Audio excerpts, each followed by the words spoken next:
into AI analytics for agencies and brands at Ask Bosco. That business he founded with Bonamy Grimes. She's the founder of Sky Scanner, who he met on a bike ride from London to Sydney. Give John a really warm welcome, cheers.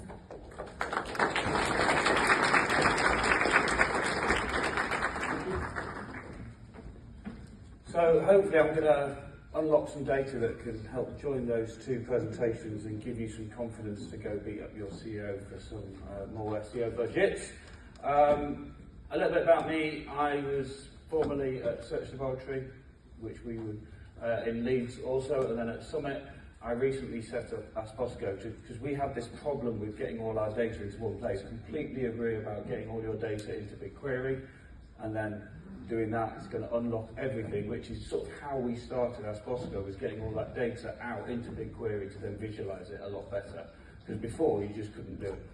So if you want the slides, just email slides to john@askbosco.com. I can send them straight over to you after this today. So I think we've all got a bit of a fix in digital marketing generally, and certainly the board and the bosses have got addicted to Google Ads. A bit like I'm addicted to my coffee in the morning, and people have been used to sort of paying their £1 and getting their £10 back, and it's almost a problem that's been created. And we're going to go through some data, because some people say, oh, it's different and it works, but actually I've got the data to show you why we are all still addicted to Google Ads and why that's not good for your business long term. So this is the problem we all face as SEOs and as digital marketers. There's fundamentally too much data, and it's knowing which bits of data we actually need to use to help us build our business case and build the story to get what we want to get to. And there's a bit of a lack of trust, I think, particularly in SEO with everything that's happened over the years. I think, and also in the C-suite, there's a bit of a lack of trust and a bit of nervousness. And Google, as the big winners in Black Friday, I did a presentation at another conference before, and the big winners in Black Friday aren't the brands, it's the ad platforms. Ads costs are going up, tighter margins. Put on top of that your duties if you want to send stuff to America. And it's getting difficult for all of you guys, whether you're an agency or an in-house team, to actually put a plan together, report on this, and actually build a forecast. So it feels a bit like we've all got addicted to the diet pills, when actually we should be changing our lifestyle and it having a healthier lifestyle, and rather that was sort of still over there. So I'm going to go through and hopefully give you a formula and some data that you can help build your argument, whether it's for your clients if you're an agency or whether it's for your team internally. I think this is still a fundamental problem.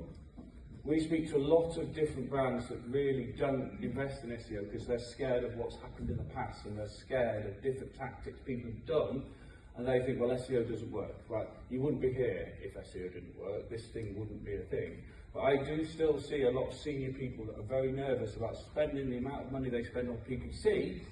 They wouldn't invest into SEO. There's other big problems is silos. We've got different teams in different businesses, and even in the agencies that don't talk to each other. All have different targets and all have different people running these different teams. I think that we need to break these silos down. I'm going to sort of talk through how I think you can do that. But we used to do all the PPC at a former agency. Is anybody here from Argos before?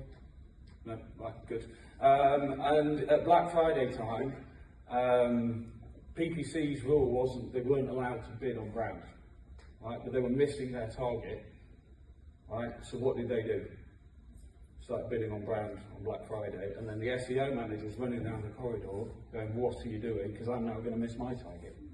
So it's these internal silos and the different targets that I think are causing big problems.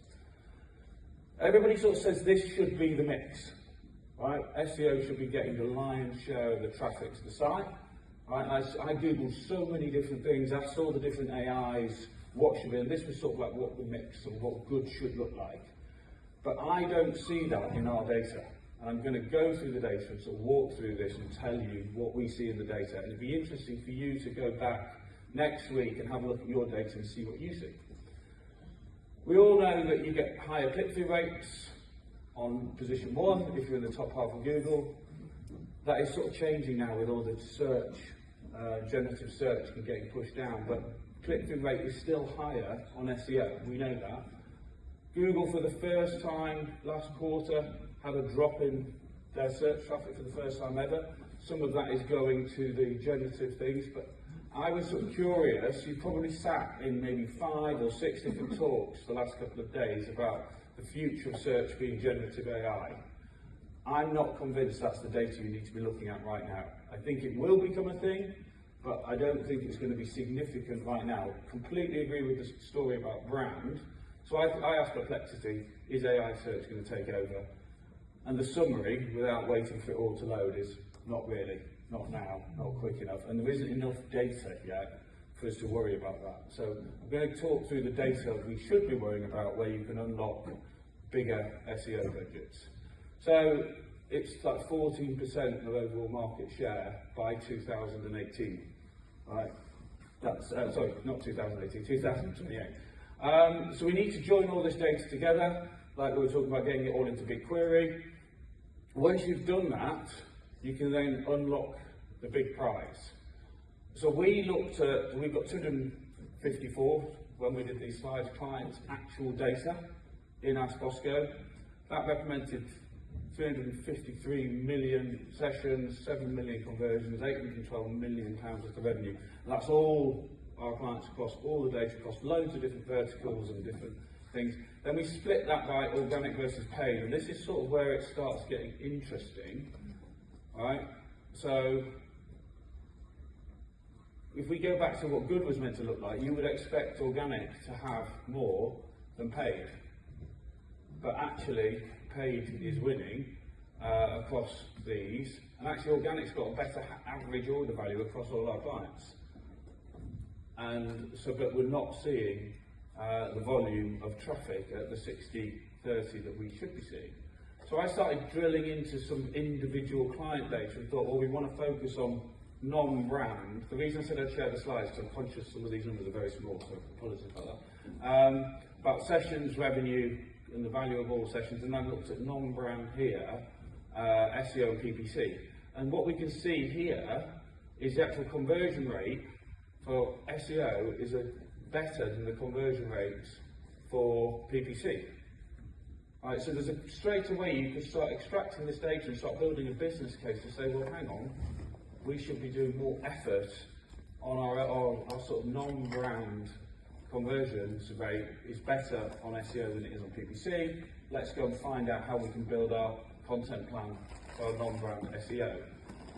So, and again, this is just highlighting the issue. We're all still addicted to Google, and we need to unlock this. And though that client back there, they're spending about £150,000 a month on Google. I think they're investing about maybe £4,000 or £5,000 a month in SEO. That's part of the problem, I think. So what we want to do is reduce this PPC spend. If you will learn one thing, we can do PowerPoint. I'm really proud of this slide. So we need to find the keywords that matter. We're talking about getting all your data into the same place. That is exactly what you need to do. You need to find the keywords that matter. And what you want to do is find where are the paid search terms that are working where you're not ranking. We help brands and agencies forecast where to spend their PPC money. And we then say, here's where you should spend your PPC money, and here's the campaigns and the keywords you should be investing in. But why don't we extract that data and say, let's not just spend the money, let's go and optimize our SEO pages that could rank for those. So this is an example of how we forecast paid search. But if we could take those same keywords and campaigns, look forward, maybe we don't need to spend £41,000 on those keywords, and we could actually improve our rankings. So by combining your Search Console data, your GA4 data, and your AdWords data all into BigQuery or in something like Ask Bosco, you can then start seeing, well, what are we spending and what positions are we in? And then where are the opportunities? Right? And that seems really logical, but if we're all honest, you might do that once a year, maybe once a quarter, but not everybody's doing it all the time and driving the strategy and helping build the business case to convince the senior people to invest more money in proper SEO.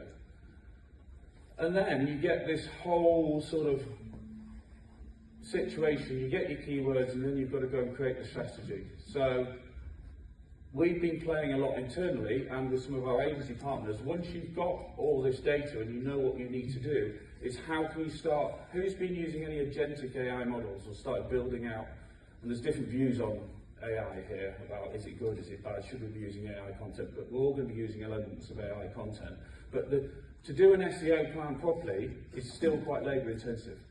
And going back to the point that was made earlier, is we shouldn't be presenting plans to clients and then them not taking the action. So another thing I think you should look at, it's nothing to do with Ask Bosco, but I'm just fascinated about it at the moment, is if you haven't played with N8N, you should go away and have a play. It basically enables you to build separate different AI models, and this guy's got a really sort of simple way to do it, and you can connect them all. So if you've got, once you've loaded the right data in the first bit that we were talking about, you can then go away and start building it. And that, we've been playing with it internally, it's super cool, and you can really save yourself a huge amount of time. So I'm a little bit ahead of schedule, which is good.